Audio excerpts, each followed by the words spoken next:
Praise the lord. ఈరోజు వాక్య భాగం కీర్తనల గ్రంథం 119 అధ్యాయం 92 వచనం. నీ ధర్మశాస్త్రము నాకు సంతోషమియ్యని ఎడల నా శ్రమయందు నేను నశించియుందును. ఈరోజు ఈ వాక్య భాగం ద్వారా దేవుడు మనతో మాట్లాడుతూ ఉన్నారు. ఈ కీర్తనలు 119:92 వచనంలో కీర్తనకారుడు దేవుని వాక్యం ఎక్కువగా ఎంఫసైజ్ చేస్తూ రాయడం మనం చూస్తూ ఉన్నాం. దేవుని వాక్యం ఎంత గొప్పది అనేది రాస్తూ అంటూ ఉన్నారు. నీ ధర్మశాస్త్రము నాకు సంతోషమియ్యని ఎడల నా శ్రమయందు నేను నశించిందని. మనకి సెల్ ఫోన్లో ఉన్న సంతోషం, సెల్ ఫోన్ ద్వారా వచ్చే సంతోషం తెలుసు, టీవీ ద్వారా వచ్చే సంతోషం తెలుసు, స్నేహితులతో టైం స్పెండ్ చేయడం ద్వారా వచ్చే సంతోషం తెలుసు. కానీ కీర్తనకారుడు అంటున్నాడు, నీ ధర్మశాస్త్రము నాకు సంతోషమియ్యని ఎడల నా శ్రమయందు నేను నశించి ఉందును. నేను చాలా పీరియడ్ ఆఫ్ పెయిన్, చాలా శ్రమ గుండా నేను వెళ్ళాను. ఆ శ్రమలన్నిటిలో నీ ధర్మశాస్త్రం నాకు సంతోషం ఇవ్వకపోతే గనక నేను నశించిపోయి ఉండేవాడిని అని కీర్తనకారుడు రాస్తూ వస్తూ ఉన్నాడు. నేను చెప్తా ఉన్నాను, ప్రతి క్రైస్తవులంగా మనకి క్వైట్ టైం అనేది మన దినము ప్రార్థనతోనూ వాక్యంతోనూ ఖచ్చితంగా ప్రారంభించబడాలి. దేవుడు మనతో ప్రతిరోజు మాట్లాడడానికి ఆయన ఇష్టపడతాడు. క్వైట్ టైం ద్వారా లాటరీ సిస్టమ్ లాగా కాకుండా, మనకి నచ్చిన పోర్షన్ కాకుండా, క్వైట్ టైం ప్రతిరోజు రెగ్యులర్గా మనం బైబిల్ని చదువుతూ ఉన్నప్పుడు, రెగ్యులర్గా బైబిల్ని మెడిటేట్ చేస్తూ ఉన్నప్పుడు దేవుడు చాలా స్పష్టంగా మనం వెళ్తున్న ప్రతి సిచ్యువేషన్కి తగినట్టుగా వాక్యం ద్వారా దేవుడు మనతో మాట్లాడతాడు. వాక్యం వింటున్న ప్రియమైన వారులారా, వాక్యము చేత ఆదరించబడేటువంటి స్థితి మనకి రావాలి. వాక్యము చేత ఆ కంఫర్ట్నెస్ అనేది, దేవుడు మనతో వాక్యం ద్వారా మాట్లాడితే దట్ ఈస్ ది అల్టిమేట్. మనం చాలాసార్లు చాలా నెంబర్ ఆఫ్ క్వశ్చన్స్ మన మైండ్లో ఉంటాయి. వాటికి సొల్యూషన్స్, పరిష్కారం ఏంటి, ఎవరు చెప్తారు వీటికి సమాధానాలు అంటే దేవుని వాక్యం ద్వారా దేవుడు మనతో మాట్లాడతాడు. మనం ఏదన్నా తప్పు చేస్తున్నాం, ఎవరి కోసమైనా జడ్జ్ చేస్తున్నాం, ఎవరినైనా మిస్అండర్స్టాండ్ చేసుకుంటున్నాం, దేనికోసమైనా ప్రభు మాట్లాడాలనంటే చాలా స్పెసిఫిక్గా ఆయన తన వాక్యం ద్వారా మనతో మాట్లాడుతూ ఉంటాడు.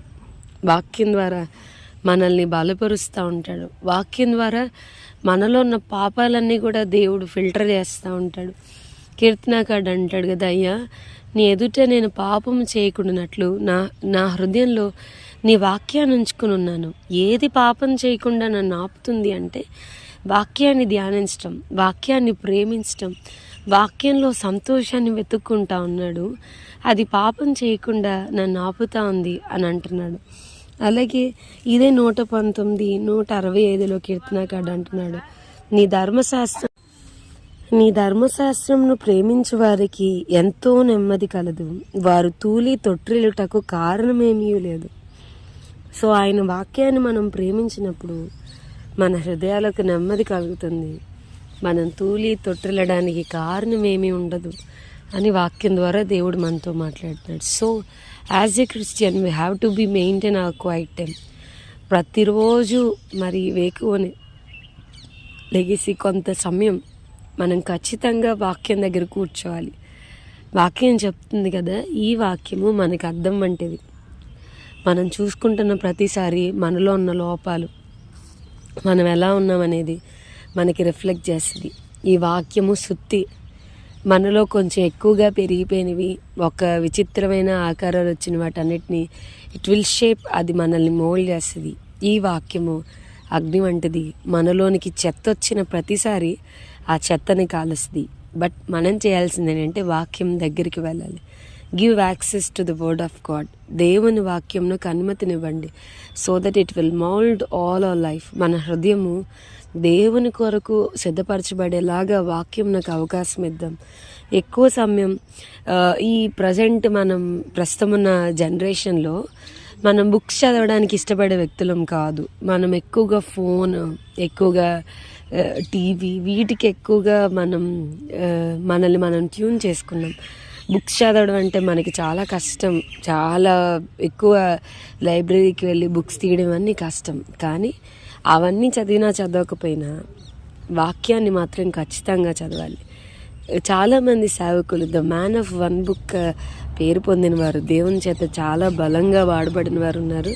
సో మనం కూడా ప్రతిరోజు క్వైట్ టైం మెయింటైన్ చేసుకోవడానికి దేవుడు సహాయం చేయను గాక. ప్రార్థన చేసుకుందాం. ప్రభువా, ఈరోజు వాక్య భాగం ద్వారా మీరు మాతో మాట్లాడినందుకు వందనాలు. వాక్యం విన్న మా ప్రియులైన వారిని అందరినీ దీవించి ఆశీర్వదించమని యేసు నామమున అడిగి వేడుకొనుచున్నాం తండ్రి. ఆమేన్.